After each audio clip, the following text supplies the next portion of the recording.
Bonjour à chacun, bonjour à tous et bienvenue à la grande édition de l'information de la mi-journée sur Diaspora FM. Voici le sommaire. À la une de l'actualité, conférence de presse hier du ministre du cadre de vie et du développement durable. Objectif est bien sûr clarifier une énième fois l'affaire de déguerpissement dans la zone 4 de Togouin.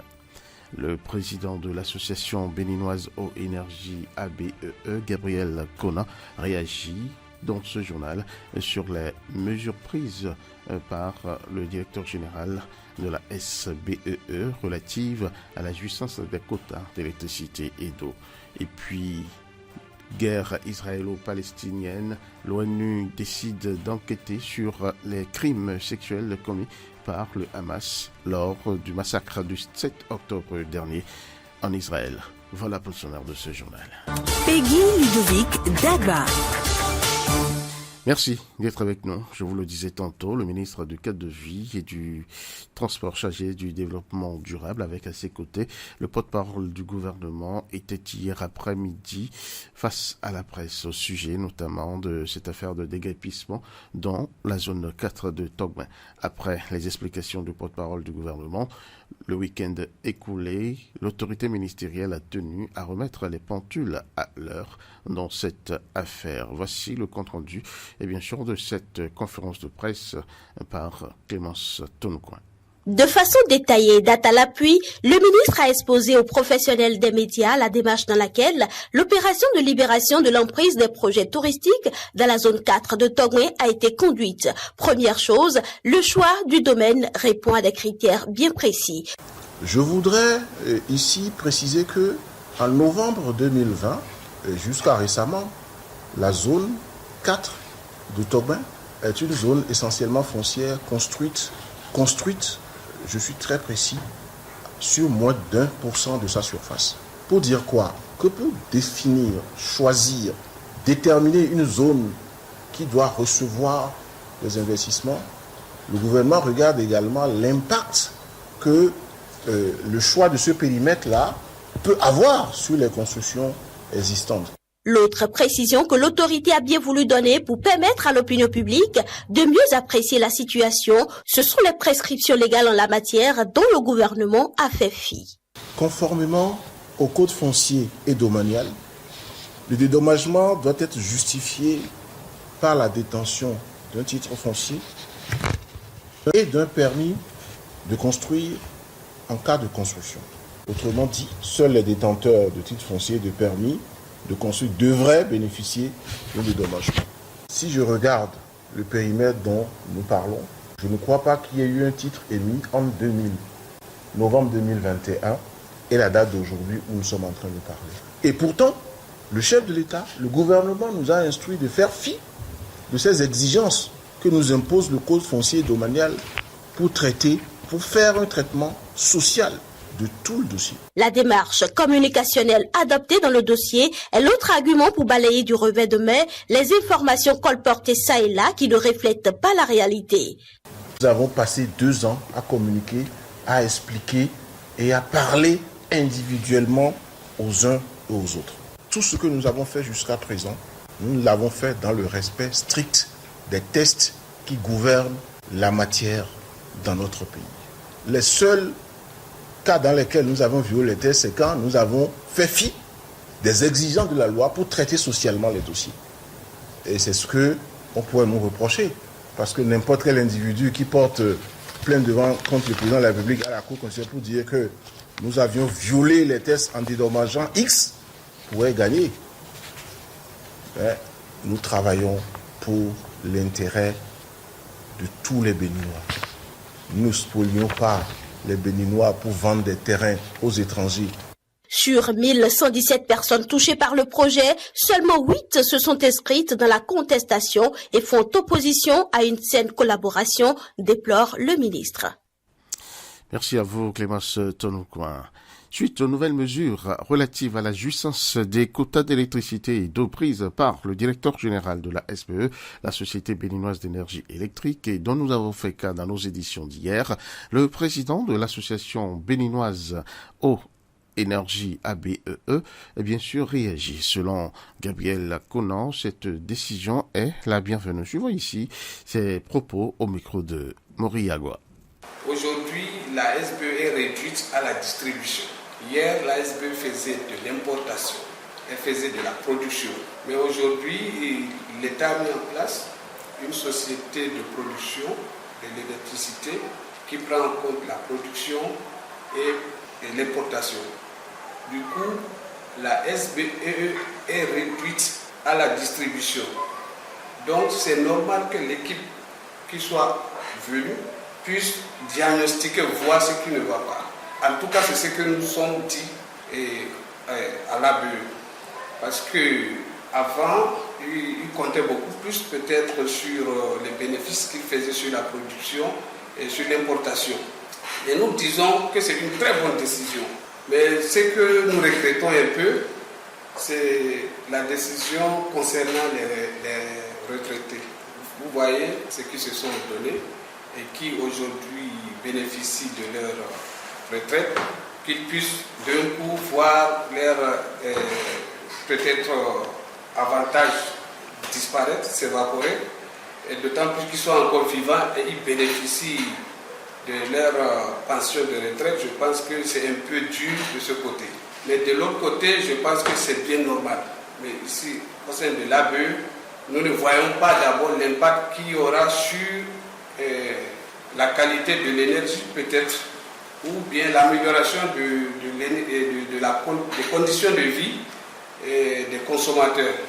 Puisque cette décision, selon nous, ne changera en rien. C'est le quota qui a été distribué qui se fera en numéraire, qui sera mis en cause sur les salaires. Et autre chose, c'est qu'on va peut-être apprécier aussi de l'autre côté.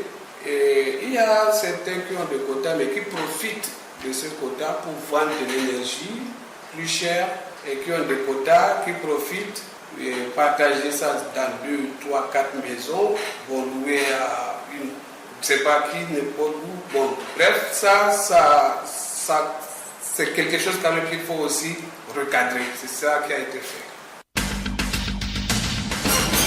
La zone industrielle de Glodic Bay, GDIZ, a accueilli vendredi dernier une délégation de la chancellerie béninoise, conduite par la vice-présidente de la République, Mariam Tchabi Talata, grande chancelière de l'Ordre national du Bénin.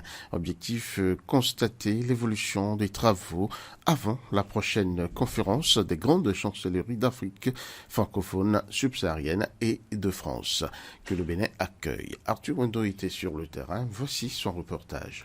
Vous rendre visite ce matin.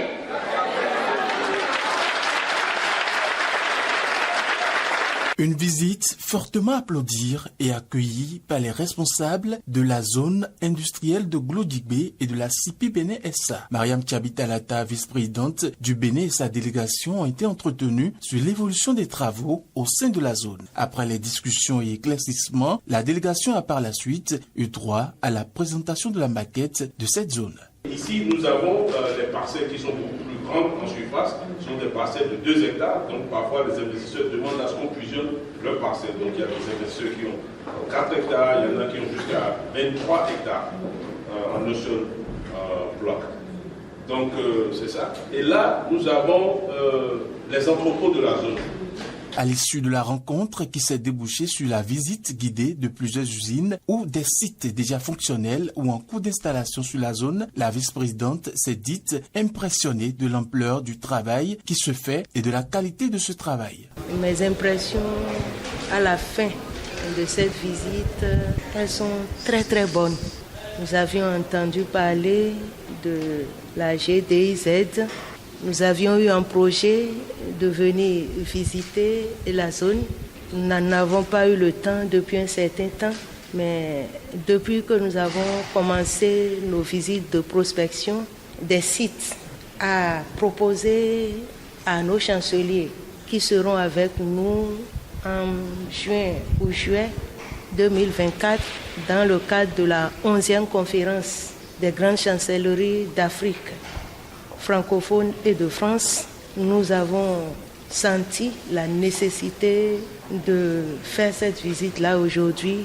Et j'avoue que nous avions été impressionnés par l'ampleur du travail qui se fait ici. Un travail formidable qui force l'admiration de tout visiteur qui foule le sol de la zone économique de Glodjigbe, surtout quand le nombre d'investisseurs augmente régulièrement. Aujourd'hui, nous avons signé avec 36 investisseurs qui sont en train de s'installer. Nous avons une quinzaine d'investisseurs qui sont en attente parce que vous savez, nous avons juste développé la première phase qui couvre 400 hectares. Et donc sur ces 400 hectares, nous avons loué déjà toutes les parcelles aux premiers 36 investisseurs. Après l'étape du centre de formation et de production du textile où travaillent plus de 1000 vaillants jeunes béninois, la vice-présidente de la République, grande chancelière de l'Ordre national du Bénin, Mariam Tchabi Talata Zimé Yerima et sa délégation ont été plongés au cœur de la première unité intégrée de textile de la GDZ. La délégation a également touché du doigt la fabrication de fils et du serviette made in Bénin. La voie pavée qui mène de l'École nationale d'économie appliquée de... Un peu plus tôt que prévu, c'est bel et bien cet élément que vous allez suivre. Dégradation des voies à Cotonou, les usagers de la voie de Bigamès souffrent le martyre et alertent sur les dangers que pose évidemment aux usagers le mauvais état de la voie. La voie pavée qui mène de l'École nationale d'économie appliquée de management ENEAM vers la place Bulgarie est en dégradation. L'affaissement des pavés à différents endroits a créé des trous qui rendent difficile la circulation. Pour les usagers réguliers de cette voie, c'est désormais une habitude. Il faut faire preuve de plus d'attention à certains endroits pour éviter le pire. Les non-habitués, par contre, sont régulièrement pris au piège. Vraiment, la voie est gâtée, ça fait déjà longtemps. Et ça cause vraiment accident. Comme vous avez constaté, beaucoup de gens tombent ici, se blessent. Donc c'est très risqué. Alors, ça nous ferait plaisir si l'État vient, on s'écoute de nous pour venir réparer la voie. Sinon, les manières que les gens tombent ici avec l'accident qui se passe ici, ce n'est pas vraiment bon. Sinon, si on laisse la voie comme ça, ça va amener catastrophe pour les passagers. Donc si l'État arrive à venir réparer la voie, ça serait bon pour nous tous. Il y a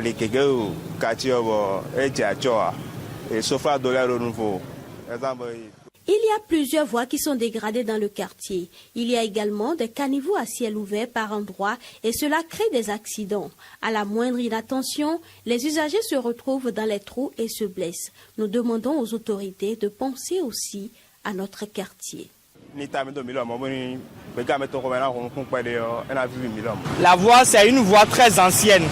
C'est une voie très ancienne de plus de 15 ans que la voie là est dégradée. Mais chaque fois quand moi je passe sur cette voie, je sens de l'amertume, je sens de la fièvre, je sens du paludisme. Parce que les autorités, chaque fois quand ils passent devant cette voie, je ne sais pas si c'est peut-être un oubli. Vraiment, je demande aux autorités du ministère des Travaux publics de penser à nous. En attendant que ces cris de cœur soient entendus, les populations ont installé des pneus et des branchages comme objet de signalisation.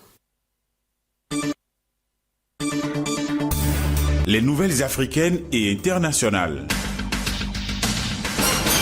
Guerre israélo-palestinienne, l'ONU a enfin décidé d'enquêter sur les crimes sexuels commis par le Hamas lors des massacres du 7 octobre dernier. Une décision qui tombe en même temps que les accusations portées à l'encontre d'Israël, accusé et bien sûr d'avoir tiré sur une foule de Palestiniens à Gaza. Voici l'analyse et les détails dans cette affaire, notamment dans ce reportage de nos confrères de RT France. À Gaza, les combats se poursuivent 5 mois après le début de l'opération de Tsahal. Aujourd'hui, selon le service de presse de l'enclave palestinienne, l'armée israélienne aurait ouvert le feu sur des Palestiniens qui attendaient la distribution de l'aide humanitaire. Une information qui n'a jamais été confirmée par Tsahal. Celle-ci affirme que ses troupes continuent d'opérer à Khan Younes au sud de l'enclave. Selon le service de presse de l'armée, des dizaines de militants du Hamas et du djihad islamique ont été appréhendés après s'être cachés parmi la population civile et avoir tenté de fuir la zone. Et dans le nord de l'enclave, l'armée israélienne rapporte la destruction du plus grand tunnel du Hamas. L'opération israélienne dans la ville de Rafah, à la frontière entre l'Égypte et la bande de Gaza, qu'Israël prépare depuis un mois, provoque de vives discussions aux États-Unis. La vice-présidente américaine Kamala Harris, lors d'une réunion avec le ministre du cabinet de guerre israélien Benny Gantz, le 4 mars, a déclaré que les autorités israéliennes devraient élaborer un plan crédible pour protéger la population.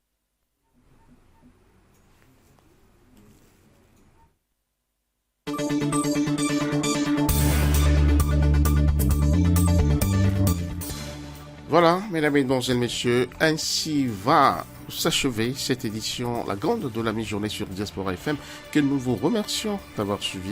Et bien sûr, le service après-vente de l'actualité, c'est dans quelques instants seulement, à partir de 13h30 sur Diaspora FM. Vous aurez l'occasion de revenir sur tous ces sujets dont vous venez de suivre le traitement et la diffusion dans le journal parlé de Diaspora FM et réagir en envoyant évidemment vos commentaires, analyses et propositions sur évidemment le numéro 61 62 16 97 que vous devrez appeler et intervenir en direct. Merci de rester avec nous. Dans un instant, on se retrouve.